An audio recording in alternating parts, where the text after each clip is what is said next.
বাড়িতে অল্প একটু চিকেন থাকলে বানিয়ে নিতে পারেন দারুণ টেস্টি রেসিপি। আর এটা ছাড়াও গরম ভাতে আর কিছুই লাগবে না। নমস্কার, মীরার রান্নাঘরে আপনাদের সবাইকে স্বাগত। কড়াইয়ের মধ্যে কিছুটা জল দিয়ে দিয়েছি আর ধুয়ে নেওয়া বনলেস চিকেন আমি ওই জলের মধ্যে দিয়ে দিলাম। আর আমি এখানে চিকেন নিয়েছি 250 গ্রাম। এবার চিকেনের আঁশটে গন্ধ যাতে না লাগে তার জন্য আমি কয়েকটা লেবু স্লাইস করে দিয়ে দিয়েছি আর দিয়ে দিলাম স্বাদ মতো লবণ, আদা রসুন বাটা হাফ চামচ দিয়েছি। এবার সব কিছু উপকরণ ভালো করে আগে মিশিয়ে নিচ্ছি। পুরো রেসিপিটি আপনারা দেখতে থাকুন। রেসিপিটা দারুণ টেস্টি হয় আর গরম গরম ভাতের সাথে এটা ছাড়া আর কিছুই লাগবে না। এবার এটা আমি সেদ্ধ করে নিয়েছি। এবার সেদ্ধ হয়ে গেলে এবার জলটাকে আমি ঝারিয়ে নেব।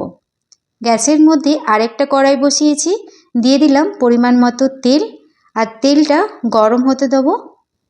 তেলটা যখন গরম হয়ে যাবে আগে থেকেই কেটে ধুয়ে নেওয়া বেগুনের স্লাইসগুলো এইভাবে আমি তেলের মধ্যে দিয়ে দিচ্ছি। গ্যাসের ফ্লেমটা মিডিয়াম ফ্লেমে রাখতে হবে। সব বেগুনগুলো দিয়ে দেওয়ার পর কয়েকটা আমি টমেটো এইভাবেই রিং রিং করে কেটে নিয়েছি, সেটা দিয়ে দিলাম। একটা টমেটোকে আমি কেটেছি, টমেটোর পরিমাণটা আপনারা বাড়িয়ে নিতে পারেন। এবার দিয়ে দেবো কয়েকটা রসুন কোয়া আর ঝালের জন্যে কয়েকটা আমি কাঁচা লঙ্কা দিচ্ছি। কাঁচা লঙ্কার পরিমাণটা মানে ঝালের পরিমাণটা আপনারা বাড়িয়ে নিতে পারেন। একটু ওপর দিয়ে লবণ ছড়িয়ে নেব। এবার এটা আমি চাপা দিয়ে রান্না করে নেব। কোনো রকম এখানে জল ব্যবহার করছি না। মিডিয়াম ফ্লেমে চাপা দিয়ে দিয়ে এটা ভেজে নেব।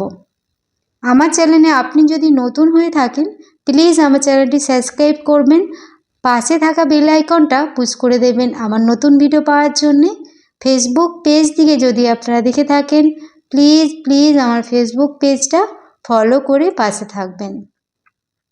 আবারও এটা এক সাইড উল্টে নেওয়ার পর আবারও এটা চাপা দিয়ে রান্না করে নিলাম। দেখুন এখানে যখন ব্রাউন কালার করে এগুলো ভাজা হয়ে যাবে এগুলোকে আমি সব তুলে নিচ্ছি। সবগুলো তুলে নেওয়ার পর একই কড়াইয়ের মধ্যে দিয়ে দেবো আবার একটু তেল দিলাম। তেলটা গরম হয়ে গেলে এর মধ্যে দিয়ে দিলাম কালো জিরে আর একটা পেঁয়াজ ছোট ছোট করে কেটে নিয়েছিলাম সেটা দিয়ে দিয়েছি। এবার মিডিয়াম টু হাই ফ্লেমে এটা নাড়াচাড়া করে একটু ব্রাউন কালার করে ভেজে নেব। এরকম যখন ভাজা হয়ে যাবে এটা আমি তুলে নিচ্ছি। গ্যাসের মধ্যে একটা সেকনি নিয়েছি, সেকনির মধ্যে জল ঝরানো চিকেনগুলো এইভাবে দিয়ে দিচ্ছি। সব চিকেনটা ওর মধ্যে দিয়ে দেওয়ার পর এবার এটাকে আমি মিডিয়াম আঁচটা থাকবে এপিট ওপিট সেঁকে নেব। একদম হালকা করেই সেঁকতে হবে, কোনো রকম বেশি কালো কালো করে সেঁকে নেওয়ার দরকার নেই। এই কাজটা করলে এই রেসিপির স্বাদ কিন্তু দ্বিগুণ হবে। চামচ দিয়ে করতে একটু অসুবিধে হচ্ছিল, তার জন্যে হাত দিয়ে সাবধানে এভাবে উল্টে পাল্টে নিচ্ছি। গ্যাসের ফ্লেম কিন্তু মিডিয়ামই থাকবে, খুব হাই ফ্লেমে করতে যাবেন না, তাহলে বেশি পুড়ে যাবে। দেখুন এখানে আমি হালকা করেই সেঁকে নিয়েছি। এবার গ্যাসের ফ্লেমটা আমি অফ করে দেবো, এটা আমি তুলে নিচ্ছি। এবার সব কিছু উপকরণ একটা পাত্রে আমি নিয়ে নিয়েছি। দেখুন এর মধ্যে স্বাদ মতো আরেকটু লবণ নিয়েছি আর নিয়েছি কাঁচা পেঁয়াজ কুচি করে নিয়েছি। এবার প্রথমে আমি চিকেনটা ভালো করে ম্যাশ করে নেব, তারপর সব কিছু উপকরণ ভালো করে মেখে নেব। আপনারা বাড়িতে একবার হলেও এই রেসিপিটা বানিয়ে দেখুন, তারপর আমাকে কমেন্ট করে জানাবেন কেমন লাগলো। খেতে দারুণ স্বাদের হয়, গরম গরম ভাতের সাথে দারুণ লাগে। সব কিছু এবার মেখে নিচ্ছি।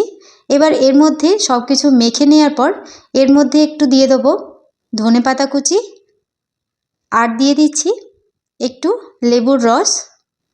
আবারও ভালো করে মেখে নেব।